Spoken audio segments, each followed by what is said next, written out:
Greetings to all organizers and participants. My name is Daniela Bas, and I'm the Director of the Division for Social Policy and Development at the United Nations Department of Economic and Social Affairs. And I'm very happy to have the chance to participate, even if by video, in the 2012 Gender, Disability and Development Institute Conference. And I thank you for inviting me. And I regret I'm not able to attend this year in person, hopefully next. The United Nations has worked from its earliest years for the advancement of rights and inclusion of persons with disabilities in society and development, working closely with governments, organizations within the UN system and civil society, especially organizations of persons with disabilities. Well, we have made great advances over the last decades, and perhaps most notably, in 2006, the General Assembly anonymously adopted the Convention on the Rights of Persons with Disabilities. At our department, the Department of Economic and Social Affairs, the mainstreaming of disability in development with specific attention to the situation of women with disabilities is a major priority. We recognize that to advance the rights of women and girls with disabilities in society and development, their perspectives must be included in all aspects of work for women and girls' empowerment. And empowerment is fundamental. And I also speak from a personal viewpoint, because at the age of 6, I became paraplegic. And if today I am leading a big division, it is also thanks to my parents and some great people I met along the way who empowered me, making it possible to be an active member of society. It is my turn now to empower others by leading them towards my vision and the UN vision towards the future we want. About empowerment, it is the priority theme of my division, the Division for Social Policy and Development, for the next 2 years. In our portal, we have launched a survey that will last from the 8th of August to 5th of September. And to access the survey, go to www.unsdn.org section Empowerment. I was also asked to talk about leader women with disabilities. Now, what is a leader? A leader should not be confused with the role of a manager. So, who is a leader?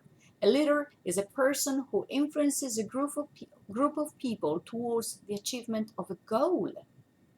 Simply managing the responsibilities efficiently does not make an effective leader. Leadership is a skill that very few people can claim to possess. It is the feeling of empathy towards colleagues, employees, and people that makes a successful leader and ultimately leads the company, the community, the society towards success. Let's see what empathy actually means. Empathy is the ability to understand other people's feelings and their needs. A business, a community, a group where empathy is widespread is always successful. In a bad situation, it is the quality of empathy that distinguishes a good leader from a great leader. So, summarizing, at the most basic level, a leader is someone who leads others. What can you do to be a leader? Well, here is what you need to know and do. A leader is a person who has a vision, a drive, and a commitment to achieve that vision and the skills to make it happen. Leaders see a problem that needs to be fixed or a goal that needs to be achieved. It may be something that no one else sees or simply something that no one else wants to tackle. Whatever it is the focus of the leader's attention, and they act and they attack it actually with a single-minded determination. Now, Edison did not set out to build a better candle. He wanted to find a whole new way to illuminate darkness. That's the kind of vision a leader has. It is not enough just to have a vision. What makes leaders different is that they act, they take the steps to achieve their vision. It is a passion for the idea, an inner sense of drive, or some sense of commitment. The true leader perseveres and moves forward. There are things that, set leaders apart from other people. Some people are born with these characteristics, and others develop them as they improve as leaders. Well, these are not magic bullets. They are things you can do and be if you want to be a leader. So here are some fundamental traits a leader has. Integrity. He has to like people. He is a people person, understands the differences that make people unique. A leader is positive. A leader encourages and rewards people and makes you want to do it and do it right.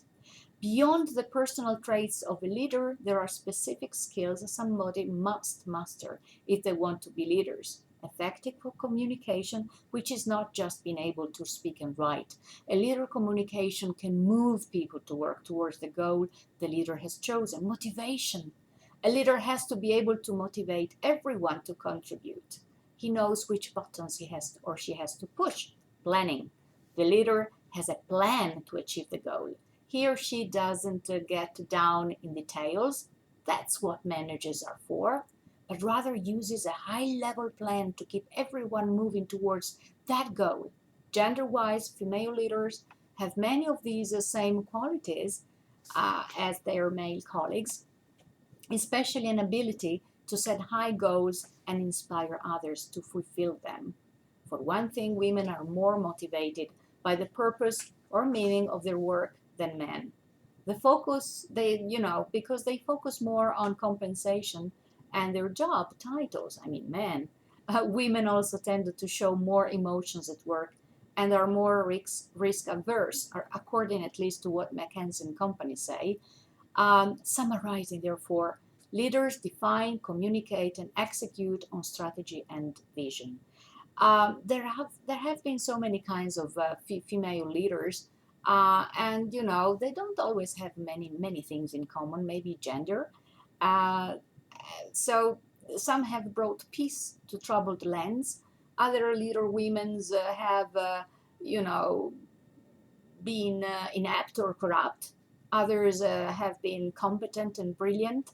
But for sure, all can be said about them, but they were women in charge. Let's think of Antigone, one of the most celebrated tales in Western literature.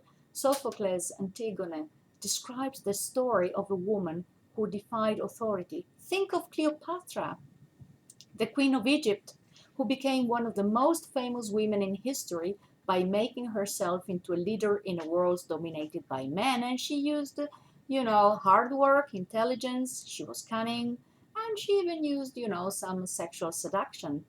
Penelope, as told in Homer's 2,500-year old epic, in this poem, Penelope is married to Odysseus.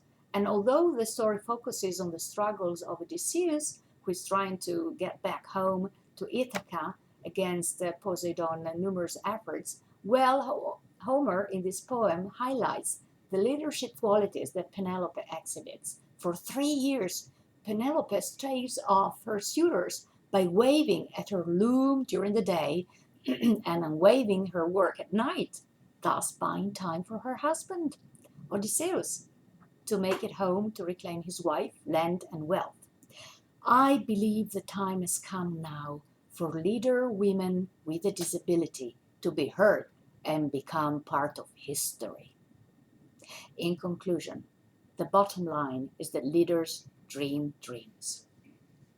They refuse to let anyone or anything get in the way of achieving those dreams. They are realistic but unrelenting. They are polite but insistent. They constantly and consistently drive forward toward their goal. Now tell me, what is your dream? Well, if you have a dream, you can be a leader. You will be a leader when it matters enough to you. Remember that empowerment is fundamental. You can play a major role at global level starting from now by participating in the survey the United Nations has launched and spread the voice around the world. The more that take part in the survey, the merrier. To access the survey, go to www.unsdn.org and have a wonderful and inspiring meeting. And thank you all.